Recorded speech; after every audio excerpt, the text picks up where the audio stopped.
Title card, Inspirations and Experts with Sofia Sanchez. Sofia talks with NNCIL Executive Director Mark Tatter. How does a smartphone help people with disabilities?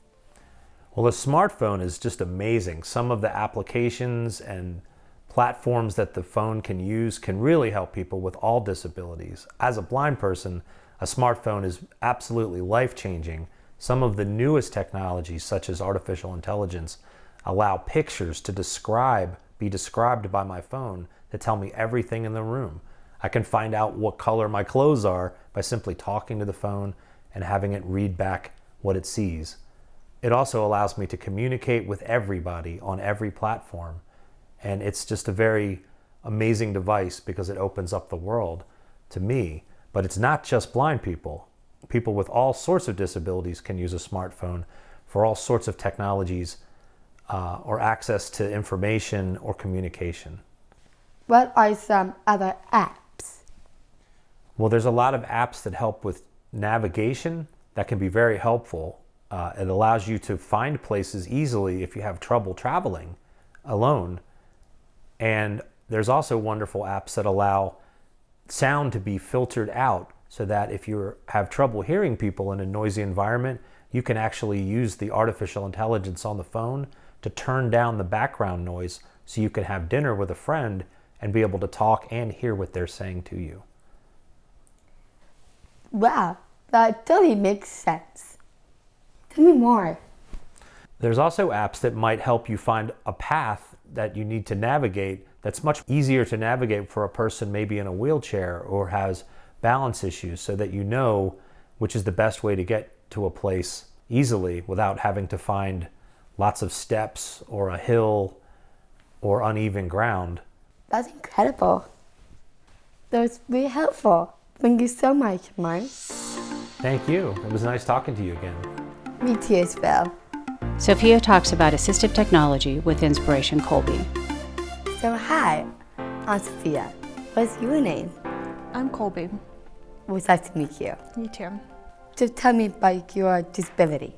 So I am profoundly deaf, which means, I was born profoundly deaf, which means I did not have any hearing when I was born, so I did not pass the newborn hearing screening.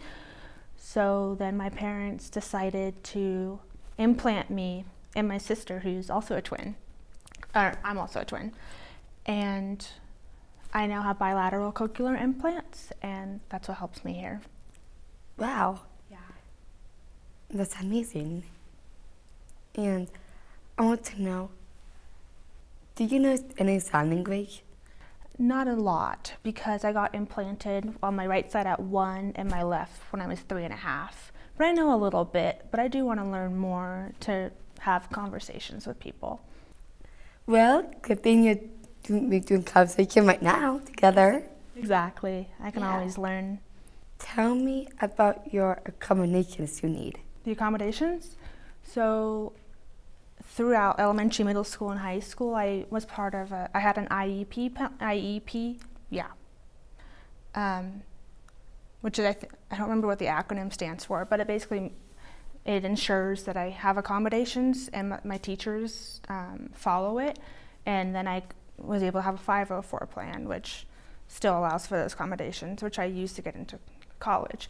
And those accommodations is preferred seating, meaning that I sit in the front so that way I can hear the professor. I have a microphone that's called a Roger Pen, I think, and it Bluetooths to my implants so that way the professor can wear it and I can still hear their voice and it streamlines. I make videos, have closed captioning because sometimes I miss things that are being said. What else? And I have a transcriber in class, which is someone who sits in the classroom and types up everything the professor is saying and everything that's happening in the classroom. And I can fall back on that if I miss something or just need to reread what happened. Well, that's good for you. Yeah. What CDs do you have at home? So I actually still live on campus. I'm in Canada Hall, which they're very good about the safety stuff. But one thing that I think of is having a flashing light on the fire alarm, because obviously when I'm asleep I can't hear it. And there's also something that I can use. It's like a little thing that shakes the bed that can connect to the fire alarm, so that'll also wake me up. I do have a roommate, and so we leave the door unlocked just because she's also profoundly deaf and has bilateral cochlear implants. So for both of our safety, we leave the door unlocked when it's closed, just in case someone needs to get in. Logos for Northern Nevada Center for Independent Living and Southern Nevada Center for Independent Living.